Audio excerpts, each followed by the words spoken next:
दोस्तों वेलकम। बात करेंगे मार्वल कॉमिक्स के ऊपर बेस्ड डेयरडेविल बॉर्न अगेन की, जो कि एक vigilante drama super hero series है। अब चलिए दोस्तों देख लेते हैं कि सीरीज आखिर कैसी रही। बहुत उम्मीद के साथ मैंने सीरीज देखनी शुरू नहीं की कि पहले एपिसोड में शॉक है जो इसने मुझे चौंका दिया, और उसके बाद जैसे जैसे कहानी आगे बढ़ती है मतलब आपको लगेगा कि कुछ ज्यादा कुछ होने नहीं वाला। मतलब ठीक है, चीजें चल रही हैं, लेकिन जैसे जैसे एपिसोड्स आप देखते जाएंगे चीजें बेहतर होती जाएंगी, आपकी एंगेजमेंट और बढ़ती जाएगी, आपकी एक्साइटमेंट और बढ़ती जाएगी।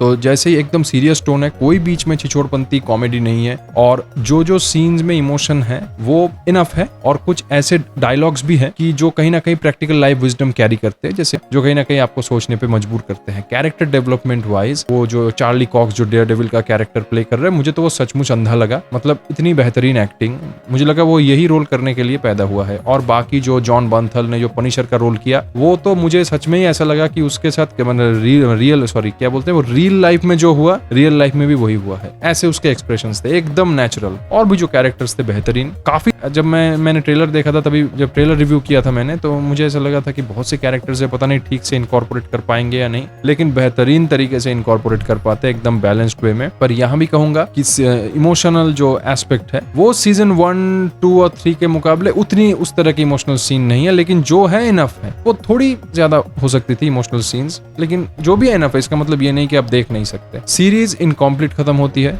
और सीजन 2 भी आएगी तो फिर और मजा आएगा, क्योंकि इनकम्प्लीट खत्म होती है, आपकी एक्साइटमेंट और बढ़ जाती है। कुछ चीजें मुझे सीरीज की ठीक नहीं लगी, वो ये है कि मुझे लगता है ये हमारे सैलमन भोई से इंस्पायर्ड थे कुछ सीन्स। जैसे एक सीन है डेयरडेविल के आर पार चाकू है और वो बस रो रहा है, मतलब जैसे मानो चाकू की वजह से नहीं, कुछ और कारण से, और ये थोड़ा ज्यादा हो गया। दूसरी तरफ जो कलर ग्रेडिंग है वो अच्छी है ऑफ कोर्स, लेकिन कुछ कुछ जगह पे इतनी डार्कनेस है, उसको थोड़ा सा अगर आप क्लैरिटी लाते उन सीन्स में तो ज्यादा अच्छा होता। फिल्म की जो जान है वो बैकग्राउंड म्यूजिक है। डेयरडेविल की जो थीम म्यूजिक है, जो मैं आज भी सुनता हूँ, उसको इम्प्रोवाइज करके इस डेयरडेविल बॉर्न अगेन में उस म्यूजिक को थीम बनाया गया इम्प्रोवाइज करके। और कुछ कुछ ऐसे सीन्स हैं कि अचानक जो शुरुआत होती है बैकग्राउंड म्यूजिक, वो सीन के एम्फेसिस को, एंगेजमेंट को बहुत बढ़ा देती है। वो मैं आज भी मतलब मुझे ऐसा लगता है कि उस म्यूजिक को सुनने के लिए मैं वो सीन चलाऊं। बेहतरीन बैकग्राउंड म्यूजिक।